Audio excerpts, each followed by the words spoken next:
नमस्कार मंडळी. तर आज आहे नवरात्रीचा दुसरा दिवस. रंग आहे लाल. तर मी लाल कलरची साडी घातली जी ऑलरेडी माझ्याकडे होती. त्यानंतर देवालाची पूजा करून घेते. देवधुतले सगळे फुलं वगैरे वाहिले. आज अशी मला भरपूर फुलं भेटली होती जे माझ्या नणंदबाईनं मला दिले होते. आणि आता 9 दिवस मी त्यांच्याकडे जाऊन फुलं घेऊन येणार. आणि त्यानंतर मी आरती वगैरे करून घेतली. आणि आज माळ होती गोकर्णाच्या वेलाच्या पानाची. तर माझ्याकडेच वेल होता. तर म्हटलं चला पानं तोडून घेऊ. आणि दोघी तिघींना दिले. ज्या ताई आल्या होत्या त्यांनाच म्हटलं माझी माळ बनवून दे. त्यांनी माळ बनवून दिली. मग मी देवीला माळ चढून दिली इथं. आणि त्यानंतर माळ वगैरे चढून दिलीत आणि ते तेल टाकून दिलं दिव्यामध्ये कमी नको व्हायला म्हणून. आणि हो हो नाही नाही म्हणता म्हणता मी उपास धरलाच. ते नको म्हणत होते पण म्हटलं मला धरायचा. त्यांनी मला एवढं फराळाचं आणून दिलं.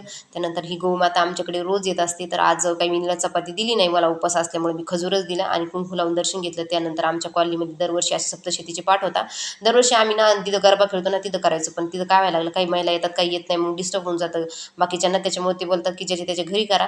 मग आम्ही आमच्या कॉलनीत त्या जेवढ्या जणी आहे ना तेवढ्या एकुणिकीच्या घरी करणारे म्हणजे अशा निमित्तानं होऊन बी जातं.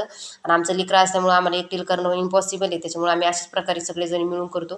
तर आज ह्या ताईकडे होता तिथं आम्ही पाठ वगैरे केला. घरी आलीच तरी कामं आवरली घरातले. आणि 2 दिवस झाले साबुदाणाच खाते. म्हटलं चला आज मस्त भगरीच्या 2 भाकरी बनवते आणि आमटी बनवते. म्हणजे कसं आज पोटभर जेवण होईल कारण की 2 दिवसापासून शाबू खाऊन खाऊन माझं पोट बी दुखायला लागलं. आणि अजून तर आपल्याला 9 दिवस जायचे. तर मस्त इथं आमटी बनवली आणि थोडासा असा ठेचा बनवला. त्यानंतर आमच्या कृपाचा बी आज बड्डे होता. तर चला म्हटलं हिचा बड्डे सेलिब्रेशन करून येऊ. कृपाला ओवाळून घेतलं. तिचा बड्डे सेलिब्रेशन केला आणि पटकन घरी येऊन जेवण वगैरे करून घेतले. आणि आम्ही निघालो गरबा खेळण्यासाठी. आमच्या कॉलनीतले भरपूर लेडीज होत्या. काही मागं होत्या काही पुढं होत्या. आम्ही आमचं चाललो होतो. त्यानंतर इथं असं भरपूर पाणी होतं. इकडच्या साईडनं पाळणे जे इथं जत्रा भरल्या जाते. पण पावसामुळे कोणी तिकडं सहसा जात नाही चिखल असल्यामुळं. 2 दिवस जर ऊन पडलं ना तर मग बरोबर जातील. तर इथं गरबा खेळणं चालू होतं जोरदार. चला म्हटलं पहिले आपण ना फोटो वगैरे काढून घेऊ मस्त. नंतर गरबा खेळला ना तर घाम येतो आणि मेकअप खराब होऊन जातो. त्याच्यामुळे आधी पहिले फोटो वगैरे काढून घेतले. त्यानंतर आमचा जोरदार असा गरबा चालू झाला. आणि माझी श्रद्धानं थोडी नाराज झाली होती कारण की तिला मैत्रीणच नव्हती गरबा खेळण्यासाठी. तिची मैत्रीण आली आणि श्रद्धाची इथं मस्त जोरदार गरबा तिचा चालू झाला. त्यानंतर ही माझी फॉलोअर्स.